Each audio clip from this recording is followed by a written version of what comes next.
Thank you, Jeremy, for that kind introduction. It is indeed an honor to speak to you tonight. Senator Cantwell, Treasurer Pelliciotti, Chairs Martin, Conrad, and Spencer, President Sims, and distinguished guests. This year marks the 60th anniversary of Tom Foley's election to the House of Representatives and the 30th anniversary of his final campaign for Congress. This evening, I'd like to tell you just a little bit about Speaker Foley's life and legacy. Tom Foley came from a tradition of progressive and pragmatic politicians that included Washington Senators Henry Jackson and Warren Magnuson. Both were giants in the Senate, but none reached the pinnacle of power that Tom Foley did. His 30-year congressional career stretched from the presidency of Lyndon Johnson to that of Bill Clinton. Thomas Stephen Foley had deep roots in Spokane. Both of his grandfathers settled in eastern Washington before the turn of the 20th century.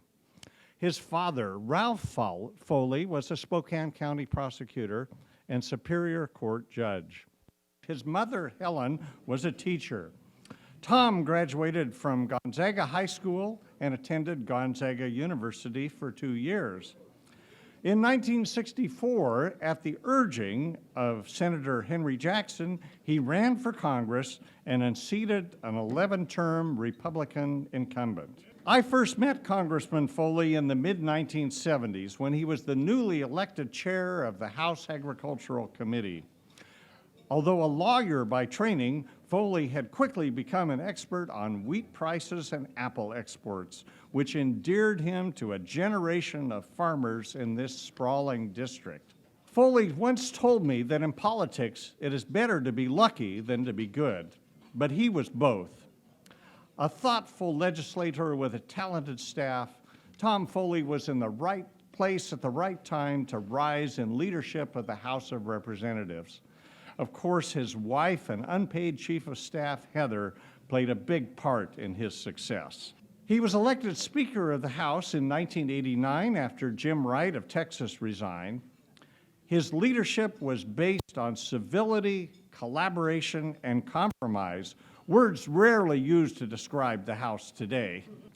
Foley's first task as Speaker was to restore civility and fairness to what he described as a very divided and surly House of Representatives. To do so, he had to reassure Republican members that their voices and votes counted.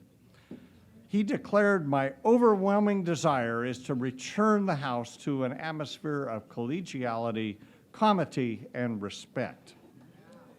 On one occasion in 1989, with Foley in the chair, the Republicans, who were in the minority, surprisingly won a voice vote. After Foley ruled that the opposition's vote had prevailed, every Republican on the floor rose spontaneously and gave Tom Foley a standing ovation. Meanwhile, Democrats sometimes criticize his measured and balanced approach, which my co-author, John Pierce, and I call his middleness. Some Democrats wanted Foley to use his considerable political skills to advance a liberal agenda. But Foley repeatedly said he was the Speaker of the whole House, not just the Democratic caucus.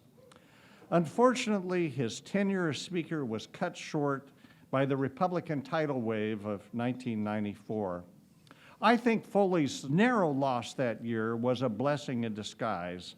I don't believe he would have been comfortable in the minority, especially considering who followed him as Speaker. And he certainly would have winced at the hyper-partisanship of the past decade. After Foley left Congress, he never tired of telling stories about people he had met and the legislation on which he had worked. In my research, I found hardly anyone who would say something even mildly critical about the man, and that was a tribute to his generous spirit, kind demeanor, and sense of fair play. I will close with this observation by former President Barack Obama, who spoke at Speaker Foley's memorial service at the U.S. Capitol October 29th, 2013, a little more than 10 years ago. In President Obama's words, there's no question that there may have been some luck of the Irish operating when it came to Tom Foley, as well as incredible stamina. But what led him to make history as the first Speaker of the House from west of the Rockies was not luck. It was his hard work, his deep integrity, his powerful intellect, and his ability to find common ground with his colleagues across the aisle. And in President Obama's words, it was Tom Foley's personal decency that helped him bring civility and order to a Congress that demanded both and still does. Again, thank you for the invitation. I'm humbled to speak to you this evening, and I'm still collecting Tom Foley stories. I welcome you to see me afterwards or send me an email with your memories of the great speaker from Spokane.